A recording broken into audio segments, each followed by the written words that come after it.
Hello friends, welcome to Anni's kitchen.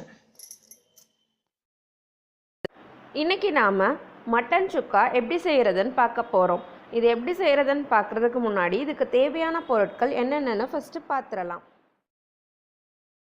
1/2 kilo mutton, 2 table spoon இஞ்சி பூண்டு விழுது, 3 table spoon எண்ணெய், ஒரு 200 கிராம் அளவுக்கு சின்ன வெங்காயம், 2 கொத்து கருவேப்பிலை, ஒரு 1/2 டீஸ்பூன் மஞ்சள்தூள். மசாலா அரைக்கிறதுக்கு ஒரு 3 வரமிளகாய், ஒரு 1/2 டீஸ்பூன் ஜீரகம், ஒரு டேபிள் ஸ்பூன் அளவுக்கு தனியா, 1 டேபிள் ஸ்பூன் அளவுக்கு மிளகு, 3/4 டேபிள் ஸ்பூன் அளவுக்கு சோம்பு, ஒரு 1.5 இன்ச் பீஸ் பட்டை. இதுக்கப்புறம் நமக்கு டிஷ்ஷுக்கு தேவையான அளவுக்கு உப்பு. இப்போ ஃபஸ்ட்டு அடுப்பத்தை வச்சு குக்கர் வச்சுக்கோங்க. குக்கரில் நாம் நல்லா சுத்தமாக கழுவி வச்சுருக்க மட்டன் பீசஸ் சேர்த்துக்கலாம். இப்போது இந்த மட்டன் பீசஸோட நம்ம மஞ்சத்தூள் போட்டுட்டு இஞ்சி பூண்டு விழுது போட்டுக்கலாம். இதில் நம்ம நிறைய தண்ணி சேர்க்காமல் ஒரு 2 டம்ளர் அளவுக்கு தண்ணி சேர்த்தாவே போதும். ஏன்னா இது நம்ம ட்ரை ரெசிப்பியாக தான் பண்ண போகிறோம். ஸோ நமக்கு தண்ணி நிறைய இருந்தால் வேஸ்ட்டாக தான் போகும். அதனால் கொஞ்சமாக தண்ணி சேர்த்து இதை நல்லா மிக்ஸ் பண்ணிக்கோங்க. இப்போது இந்த மட்டனுக்கு தேவையான அளவுக்கு நம்ம உப்பு சேர்த்து நல்லா மிக்ஸ் பண்ணி விட்டுட்டு நம்ம இந்த ப்ரெஷர் குக்கரை மூடி நம்ம ஒரு 8லேருந்து 9 விசில் வைக்கலாம். இப்போ மூடிட்டு வெயிட் போட்டுருங்க. ஒருவேளை ரொம்ப ஹார்ட் மட்டனாக இருந்துச்சுன்னா நீங்கள் ஒரு 11-12 விசில் கூட விட்டுக்கோங்க. இல்லை எலசாக இருந்துச்சு அப்படின்னா இன்னும் கம்மியாக கூட விசில் வச்சுக்கோங்க. இப்போது மட்டன் வேகிறதுக்குள்ளே நம்ம மசாலா அரைச்சி எடுத்துக்கலாம். நம்ம அரைக்கிறதுக்கு கொடுத்துருந்த இன்க்ரீடியன்ஸ் எல்லாத்தையுமே ஒரு ஃபைன் பவுடராக அரைக்க போகிறோம். இதை வறுக்கலாம் இல்லை, நம்ம அப்படியே ப்ளெயினாக தான் அரைக்க போகிறோம். இப்போது 9 விசில் ஆகிடுச்சு, ப்ரெஷர் போயிடுச்சு. நான் குக்கர் ஓப்பன் பண்ணி பார்க்க போகிறேன் மட்டன் எப்படி வெந்திருக்குன்ட்டு. பாருங்கள், மட்டன் நல்லா வெந்திருக்கிற மாதிரி தான் தெரியுது. எதுக்கும் கையில் எடுத்து நாம் செக் பண்ணி பார்த்துடலாம்.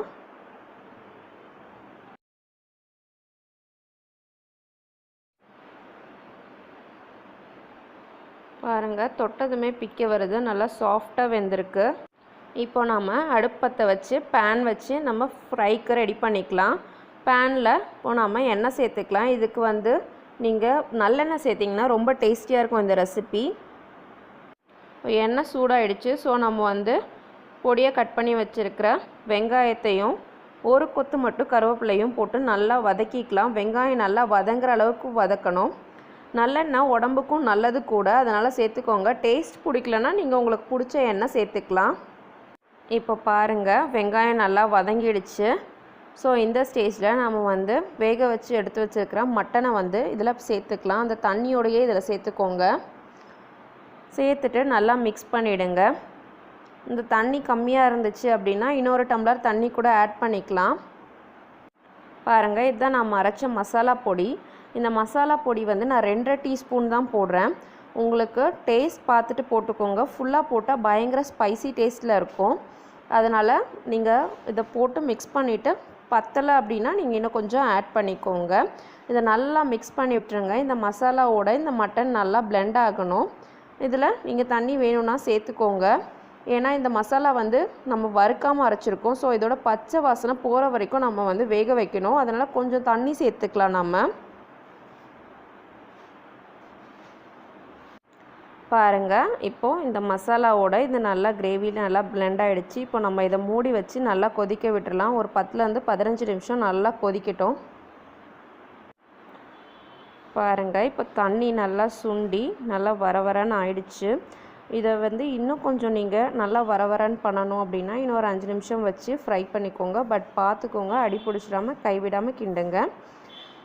இப்போது நான் இந்த ஸ்டேஜ்லேயே இறக்க போகிறேன். எனக்கு இந்த லைட் கிரேவி இருந்தால் தான் பிடிக்கும். ஸோ நான் இந்த ஸ்டேஜில் இறக்க போகிறேன்.